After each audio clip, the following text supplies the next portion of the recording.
Welcome to Khushi's healthy kitchen. ಇವತ್ತು ನಮ್ಮ kitchen ನಲ್ಲಿ ನಾನು ನಿಮ್ಗೋಸ್ಕರ ಆಂಬೂರ್ ಟೊಮೆಟೊ ಬಾತ್ ಮಾಡೋದು ಹೇಗೆ ಅಂತ ತೋರಿಸ್ತಾ ಇದ್ದೀನಿ. ಈ ಆಂಬೂರ್ ಟೊಮೆಟೊ ಬಾತ್ ನೀವು ಕೂಡ ಟ್ರೈ ಮಾಡಲೇಬೇಕು, ಅಷ್ಟು ಟೇಸ್ಟಿಯಾಗಿರುತ್ತೆ. ಸೊ ಆಂಬೂರ್ ಟೊಮೆಟೊ ಬಾತ್ ಮಾಡೋದು ಹೇಗೆ ಅಂತ ನೋಡೋದಕ್ಕಿಂತ ಮುಂಚೆ ಯಾರೆಲ್ಲ ಚಾನಲ್ ಸಬ್ಸ್ಕ್ರೈಬ್ ಆಗಿಲ್ಲ ದಯವಿಟ್ಟು ಈ ಕೂಡಲೇ ಚಾನಲ್ ಅನ್ನ ಸಬ್ಸ್ಕ್ರೈಬ್ ಆಗಿ, ಹಾಗೆ ನೋಟಿಫಿಕೇಶನ್ಗಾಗಿ ಬೆಲ್ ಐಕಾನ್ ಅನ್ನ ಪ್ರೆಸ್ ಮಾಡಿ. ಓಕೆ, ನಾನಿಲ್ಲಿ ಒಂದು ಬೌಲಲ್ಲಿ ಸ್ವಲ್ಪ ನೀರನ್ನು ಕಾಯಕ್ಕೆ ಇಟ್ಕೊಂಡಿದ್ದೀನಿ. ಸೊ ನೀರು ಬಾಯ್ಲ್ ಆಗುವಾಗ ನಾವಿದಕ್ಕೆ ಒಂದು 5ರಿಂದ 6 ಒಣಮೆಣ್ಸಿನ್ಕಾಯನ್ನು ತಗೋತಾ ಇದ್ದೀನಿ. ಹಾಗೆ ಒಂದು 3 ಬ್ಯಾಡ್ಗೆ ಮೆಣಸಿನ್ಕಾಯನ್ನು ತಗೊಂಡಿದ್ದೀನಿ. ಇದನ್ನು ನೀರಲ್ಲಿ ಸೋಕ್ ಮಾಡ್ಕೊಳ್ಳೋಣ, ಕುದಿಯೋ ನೀರಲ್ಲಿ. ಒಂದು 10ರಿಂದ 15 ನಿಮಿಷ ಈ ಕುದಿಯೋ ನೀರಲ್ಲಿ ನಾವು ಬ್ಯಾಡ್ಗೆ ಮೆಣಸಿನ್ಕಾಯಿ ಹಾಗೂ ಒಣಮೆಣ್ಸಿನ್ಕಾಯಿನ ನೆನೆಯಕ್ಕಿಡೋಣ. ಈ ಥರ ಬ್ಯಾಡ್ಗೆ ಮೆಣಸಿನ್ಕಾಯಿ ಹಾಗೂ ಒಣಮೆಣ್ಸಿನ್ಕಾಯಿನ ಕುದಿಯೋ ನೀರಲ್ಲಿ ನೆನೆಸಿ ಮಾಡೋದ್ರಿಂದ ಟೇಸ್ಟ್ ಅಂತೂ ತುಂಬಾ ಸೂಪರಾಗಿ ಬರುತ್ತೆ. ಸೊ ಒಂದು ಮಿಕ್ಸಿ ಜಾರಿಗೆ ನಾನಿಲ್ಲಿ 1 ಹಿಡಿ ಆಗುವಷ್ಟು ಬೆಳ್ಳುಳ್ಳಿಯನ್ನು ತಗೊಳ್ತಾ ಇದ್ದೀನಿ. ನಾನಿಲ್ಲಿ 2 ಗ್ಲಾಸ್ ಆಫ್ ರೈಸ್ ಯೂಸ್ ಮಾಡ್ತಾ ಇದ್ದೀನಿ, ಅದಕ್ಕೆ 1 ಹಿಡಿ ಬೆಳ್ಳುಳ್ಳಿ ತಗೊಂಡಿದ್ದೀನಿ. ಅಥವಾ ನೀವು ಒಂದು 2-3 ಬೆಳ್ಳುಳ್ಳಿ ತಗೋಬಹುದು, ಒಂದು ಮೀಡಿಯಂ ಸೈಜ್ 3 ಬೆಳ್ಳುಳ್ಳಿ ತಗೋಬಹುದು. ನಾನಿಲ್ಲಿ 1 ಹಿಡಿ ಬೆಳ್ಳುಳ್ಳಿಯನ್ನ ಹಾಕೋತಾ ಇದ್ದೀನಿ ಮಿಕ್ಸಿ ಜಾರಲ್ಲಿ. ಹಾಗೆ ಇದಕ್ಕೆ ಒಂದು 4 ಇಂಚು ಶುಂಠಿ, ಒಂದು ಅರ್ಧ ಸ್ಪೂನ್ ಅಷ್ಟು ಸೋಂಪು, 1 ಇಂಚು ಜಾಯಿಕಾಯಿ ಹೂವು, ಒಂದು 5ರಿಂದ 6 ಲವಂಗ, ಹಾಗೆ ಸ್ವಲ್ಪ ಚಕ್ಕೆ. ಸೊ ಇಲ್ಲಿ ನೆನೆಸಿಟ್ಕೊಂಡಿರೋಂತಹ ಒಣಮೆಣ್ಸಿನ್ಕಾಯಿ ಹಾಗೆ ಬ್ಯಾಡ್ಗೆ ಮೆಣಸಿನ್ಕಾಯಿ ಇದನ್ನು ಕೂಡ ಮಿಕ್ಸಿ ಜಾರಲ್ಲಿ ಸೇರಿಸ್ಕೊಳ್ಳೋಣ. ಬ್ಯಾಡ್ಗೆ ಮೆಣಸಿನ್ಕಾಯಿ ಉಪಯೋಗಿಸ್ತಾ ಇರೋದ್ರಿಂದ ನ್ಯಾಚುರಲ್ ಆಗಿ ತುಂಬಾ ರೆಡ್ ಕಲರಲ್ಲಿ ಬರುತ್ತೆ. ಸೊ ಟೇಸ್ಟೂ ಅಷ್ಟೇ ತುಂಬಾ ಚೆನ್ನಾಗಾಗತ್ತೆ. ಸೊ ಇದಕ್ಕೆ ಸ್ವಲ್ಪ ನಾನು ನೀರು ಸೇರಿಸ್ಕೊತಾ ಇದ್ದೀನಿ.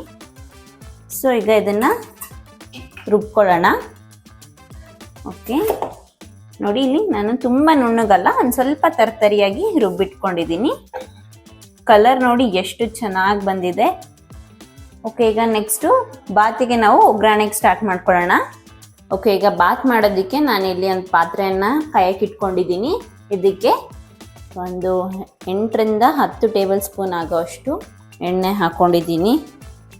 ನಾನಿಲ್ಲಿ ಸ್ವಲ್ಪ ಪಲಾವ್ ಎಲೆ, 2 ಪಲಾವ್ ಎಲೆ, 2 ಸ್ಟಾರ್ ಅನಾನಸ್, ಹಾಗೆ 2 ಮರಾಠಿ ಮೊಗ್ಗು, ಹಾಗೆ 2 ಏಲಕ್ಕಿ, 2 ಲವಂಗ, ಒಂದು ಅರ್ಧ ಸ್ಪೂನಷ್ಟು ಸೋಂಪು ಕಾಳು, ಹಾಗೆ 2 ಚಕ್ಕೆಯನ್ನು ತಗೊಂಡಿದ್ದೀನಿ. ಸೊ ಈಗ ಇದನ್ನು ಒಂದೊಂದನ್ನೇ ಒಗ್ಗರಣೆಗೆ ಹಾಕ್ಕೊಳ್ತಾ ಬರೋಣ.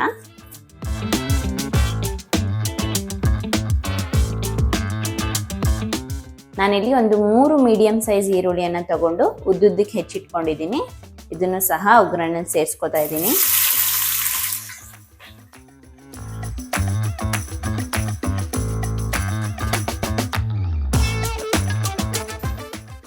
ಹಾಗೆ ನಾನಿಲ್ಲಿ ಒಂದು ಸ್ವಲ್ಪ ಅವರೆಕಾಳನ್ನು ತಗೊಂಡಿದ್ದೀನಿ.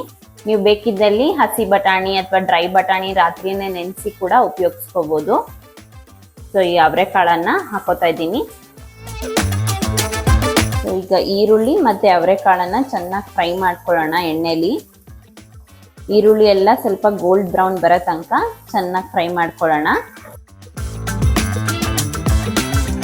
ಸೊ ನೋಡ್ತಾ ಇರ್ಬೋದು, ಈಗ ಆನಿಯನ್ ಆಲ್ಮೋಸ್ಟ್ ಗೋಲ್ಡ್ ಬ್ರೌನ್ ಬರ್ತಾ ಇದೆ.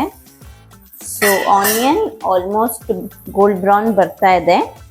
ಸೊ ಈಗ ರುಬ್ಬಿರೋ ಅಂಥ ಮಸಾಲೆನ ಸೇರಿಸ್ಕೊಳ್ಳೋಣ. ಸೊ ಇಲ್ಲಿ ಹಸಿ ಅವರೆಕಾಳು ಎಲ್ಲ ಚೆನ್ನಾಗಿ ಬೆಂದಿದೆ, ಆಲ್ಮೋಸ್ಟ್ ಕುಕ್ ಆಗಿದೆ. ಸೊ ಈಗ ಈ ಮಸಾಲೆಯನ್ನು ಸೇರಿಸ್ಕೊಂಡು ನಾವು ಹಸಿ ವಾಸನೆ ಹೋಗೋವರೆಗೂ ಫ್ರೈ ಮಾಡ್ಕೊಳ್ಳೋಣ. ಮಸಾಲೆ ಫ್ರೈ ಮಾಡುವಾಗ ಅದಕ್ಕೆ ಅದರದ್ದೇ ಆದ ಟೈಮ್ ಕೊಡಬೇಕು. ಒಂದೊಂದನ್ನೇ ಹಾಕೊಳ್ತಾ ನಿಧಾನಕ್ಕೆ ಅದನ್ನು ಒಂದೊಂದೇ ಕುಕ್ ಆಗೋವರೆಗೂ ಟೈಮ್ ಕೊಡಬೇಕು. ಒಂದ್ರ ಮೇಲೆ ಒಂದು ಹಾಕ್ಬಿಟ್ರೆ ಯಾವುದು ಬೇಯೋದಿಲ್ಲ. ಹಾಗಾಗಿ ಒಂದೊಂದೇ ಇಂಗ್ರೀಡಿಯೆಂಟ್ ಹಾಕ್ಕೊಳ್ತಾ ಅದನ್ನು ನೀಟಾಗಿ ಫ್ರೈ ಮಾಡ್ಕೊಳ್ಳೋಣ. ನಾನಿಲ್ಲಿ ಒಂದು ಸ್ವಲ್ಪ ಮೆಂತ್ಯ ಸೊಪ್ಪು, ಒಂದು ಸ್ವಲ್ಪ ಪುದೀನ ಸೊಪ್ಪು, ಹಾಗೆ ಒಂದು ಸ್ವಲ್ಪ ಕೊತ್ತಂಬರಿ ಸೊಪ್ಪನ್ನು ತಗೊಂಡಿದ್ದೀನಿ. ಸೊ ಈಗ ಇದನ್ನು ಒಗ್ಗರಣೆಗೆ ಹಾಕ್ಕೊಳ್ಳೋಣ.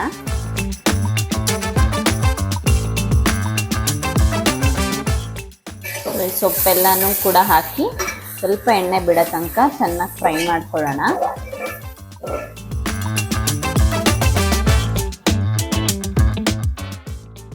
ಓಕೆ, ನಾನಿಲ್ಲಿ ಒಂದು 5 ಟೊಮ್ಯಾಟೋವನ್ನು ತಗೊಂಡಿದ್ದೀನಿ.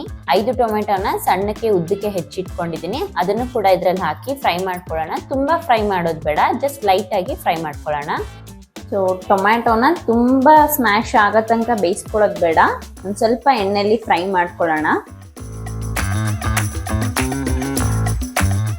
ಸೊ ಟೊಮ್ಯಾಟೊ ಆಲ್ಮೋಸ್ಟ್ ಕುಕ್ ಆಗಿದೆ.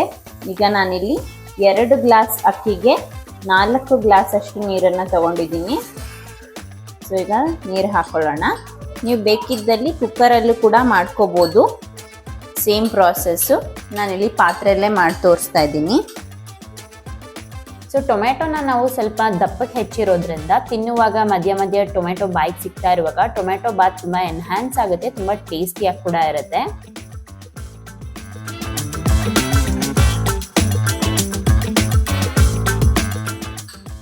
ಈಗ ಇದಕ್ಕೆ ರುಚಿಗೆ ತಕ್ಕಷ್ಟು ಉಪ್ಪು.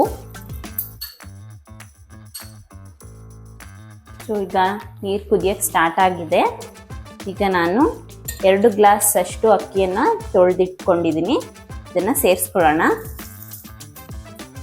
ಮಸಾಲೆ ಹುರಿದಿರೋ ಅಂಥ ಘಮ ಎಷ್ಟು ಚೆನ್ನಾಗಿ ಮನೆ ತುಂಬ ಹರಡಿದೆ ಅಂದರೆ ಸ್ಮೆಲ್ಗೇನೆ ತಿನ್ನಬೇಕು ಅಂತ ಟೆಂಪ್ಟ್ ಆಗಿಬಿಡುತ್ತೆ, ಅಷ್ಟು ಚೆನ್ನಾಗಿದೆ ಘಮ. ಟೇಸ್ಟು ಅಷ್ಟೇ ಅದ್ಭುತವಾಗಿ ಬರುತ್ತೆ. ನೋಡ್ತಾ ಇರ್ಬೋದು ನೀವಿಲ್ಲಿ ಕಲರು ಎಷ್ಟು ಚೆನ್ನಾಗಿ ಕಾಣಿಸ್ತಾ ಇದೆ. ಓಕೆ, ನೋಡ್ತಾ ಇದ್ದೀರಾ ಅಲ್ವಾ ಕಲರ್ ಎಷ್ಟು ಚೆನ್ನಾಗಿ ಕಾಣಿಸ್ತಾ ಇದೆ ಅಂತ. ಫುಲ್ ರೆಡ್ಡಿಶ್ ಆಗಿದೆ. ಸೊ ಈ ಸ್ಟೇಜಲ್ಲಿ ನೀವು ಖಾರ ಜಾಸ್ತಿ ತಿನ್ನೋರು ಸ್ವಲ್ಪ ಬೇಕಿದ್ದಲ್ಲಿ ಖಾರ ಆ್ಯಡ್ ಮಾಡ್ಕೋಬೋದು, ಖಾರದ ಪುಡಿಯನ್ನು ಉಪಯೋಗಿಸ್ಕೋಬೋದು. ಸೊ ಈಗ ಇದನ್ನು ಮುಚ್ಚಳ ಮುಚ್ಚಿ ನಾನೀಗ ಮೀಡಿಯಮ್ ಫ್ಲೇಮಲ್ಲಿ ಒಂದು 10 ರಿಂದ 15 ನಿಮಿಷ ಬೇಯಿಸ್ಕೊತೀನಿ. ಮಧ್ಯ ಮಧ್ಯ ಅವಾಗವಾಗ ಕೈ ಆಡ್ತಾ ಇರಬೇಕು, ಇಲ್ಲಾಂದರೆ ತಳ ಹತ್ಕೊಂಡ್ಬಿಡುತ್ತೆ. ನೀವು ಕುಕ್ಕರಲ್ಲಿ ಮಾಡೋದಾದರೆ ಒಂದು 2 ಕೂಗು ಕೂಗಿಸ್ಕೊಂಡ್ರೆ ಟೊಮೆಟೊ ಬಾತ್ ರೆಡಿ ಆಗುತ್ತೆ. ಈಗ ಒಂದು 5 ಮಿನಿಟ್ಸ್ ಆಗಿದೆ. ಈ ರೀತಿ ಮಧ್ಯ ಮಧ್ಯ ಕೈ ಆಡ್ತಾ ಇರಬೇಕು, ಇಲ್ಲ ಅಂದರೆ ನೀವು ಕುಕ್ಕರಲ್ಲೇ ಮಾಡ್ಕೋಬೋದು. 5 ಮಿನಿಟ್ಸ್ ಆದಮೇಲೆ ಈಗ ಕಂಪ್ಲೀಟಾಗಿ ಸಿಮ್ಮಲ್ಲಿಟ್ಟು ಒಂದು 10 ಮಿನಿಟ್ಸ್ ಹಾಗೆ ಕುಕ್ ಮಾಡ್ಕೊಳ್ಳೋಣ. ಸೊ ಈಗ ಮುಚ್ಚಳ ತೆಗಿತಾ ಇದ್ದೀನಿ. ನೋಡ್ತಾ ಇರ್ಬೋದು ನೀವಿಲ್ಲಿ ರೈಸ್ ಎಲ್ಲ ಕಂಪ್ಲೀಟಾಗಿ ಕುಕ್ ಆಗಿದೆ.